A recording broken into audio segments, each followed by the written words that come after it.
Shariatpur super service পরিবহনের কোনো গাড়ি যাত্রাবাড়ি স্ট্যান্ডে গেলেই ভাঙচুর করা হয় বলে অভিযোগ করেছে বাস মালিক ও শ্রমিকরা। এ নিয়ে গত ৩ দিন সামাজিক যোগাযোগ মাধ্যমে প্রতিবাদ করেছে অনেকে।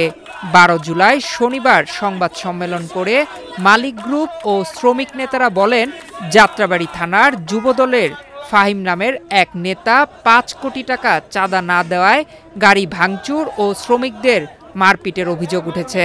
যুবদল নেতা ফাহিমের বিরুদ্ধে পুলিশ প্রশাসন ও জেলা প্রশাসনের মাধ্যমে একাধিক অভিযোগ করেছেন মালিক গ্রুপ। এদিকে শরীয়তপুরের বাস যাত্রাবাড়ি যেতে না পারায় ক্ষোভ প্রকাশ করেছেন যাত্রীরা। আমাদের গাড়ি এই শরীফ পদ্মা ব্রিজ ওপেন হওয়ার পর থেকে আমাদের গাড়িগুলো আসলে সাদোয়া টার্মিনাল থেকে চলার কথা, কিন্তু টার্মিনালে আমরা জায়গা পাই নাই, এজন্য আমরা যাত্রাবাড়ি থেকে গাড়িগুলো চালাচ্ছি।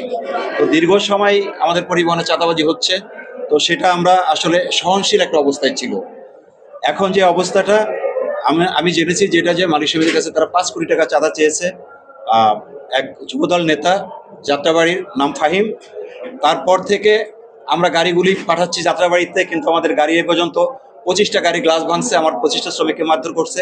আজকেও সকালে আমাদের এক শ্রমিকের মাথা ফাটায় ফেলছে, গাড়ি ভাঙছে। এখন আমরা এই গাড়ি নিয়ে যাত্রাবাড়িতে যাইতে পারতেছি না। এই শরীয়তপুরের 20 লক্ষ লোকের একটা দুর্ভোগান্তি মধ্যে যাত্রী শরীয়তপুরের জনগণ পড়ছে। এখন এটা আমরা আসলে একটা চাঁদাবাজ মুক্ত একটা পরিবহন আমরা চাই, একটা ব্যবসা চাই যেখানে আমরা নির্বিঘ্নে আমার শ্রমিকরা গাড়ি চালাইতে পারে। যাত্রাবাড়ি গাড়ি যাইতে হলে তাকে চাঁদা দিতে হবে, এটা কেন চাচ্ছেন এর জবাব তারা আমরা দিতে পারবো না। আমরা আইনগতভাবে চেষ্টা করতেছি। আমরা শরীয়তপুর জেলা প্রশাসকের কাছে আমরা স্মারকলিপি দিয়েছি, আমরা এসপি সাহেবকে বলেছি, ঢাকাতে র্যাব ক্যাম্পে আমরা বলেছি, আর্মি ক্যাম্পে আমরা বলেছি, যাত্রাবাড়ি থানায় বলেছি। যত কয় থানাটা ওভারটেক করে আমাদের যত কয়টা জায়গা ওভারটেক করে আমাদের গাড়ি যায়, প্রত্যেকটা থানাকে আমরা ইনফরমেশন করেছি যে এই ঘটনা ঘটতেছে। এক্সট্রিম মশার কয়েল প্ল্যান্ট ফাইবার দিয়ে তৈরি, তাই সহজে ভাঙে না, সুগন্ধিযুক্ত ও নিরবিচ্ছিন্নভাবে জ্বলে। ডেঙ্গু, চিকুনগুনিয়া বাহি সহ যে কোনো মশার বিরুদ্ধে দেয় এক্সট্রিম সুরক্ষা।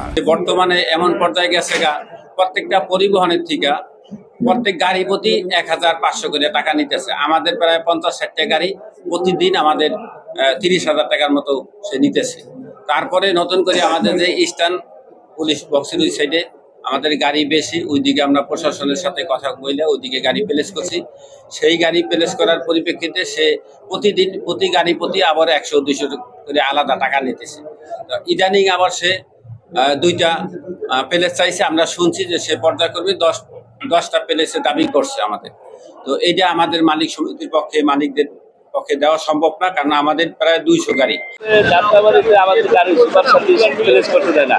ওরা তো সুপার সার্ভিস ওখানে প্লেস করলেই কিছু লোক সন্ত্রাসী আছে, এরা এইসব মারধর করে, খ্রিস্টানদেরকে গাড়ি ভাঙচুর করে, এই আর কি অবস্থা। এই জন্য ভয়ে আমরা আতঙ্কে আছি, প্লেস করি না, গাড়ি চলে আসি, খালি চলে আসি। তো এই ব্যাপারে যদি প্রধানমন্ত্রী যে যারা ক্ষমতা আছে বর্তমানে দুর্নীতি দমন করার জন্য, তারা তো দেখছি তারাও মানে উপায় আছে মনে হয়। তো আমি মনে করি যে সরকারকে এবারে বলবো যে তারা যেন দ্রুতভাবে দমন করে বাংলাদেশ। এ ঘটনায় বিকেলে পদ্মা সেতুর জাজিরা প্রান্তে টোল প্লাজার সামনে বিক্ষোভ মিছিল ও মানববন্ধন কর্মসূচি পালন করা হয়েছে। ৪৫ মিনিটের ওই কর্মসূচির কারণে ঢাকা-ভাঙ্গা এক্সপ্রেসওয়েতে প্রায় 1 কিলোমিটারের বেশি যানজট সৃষ্টি হয়।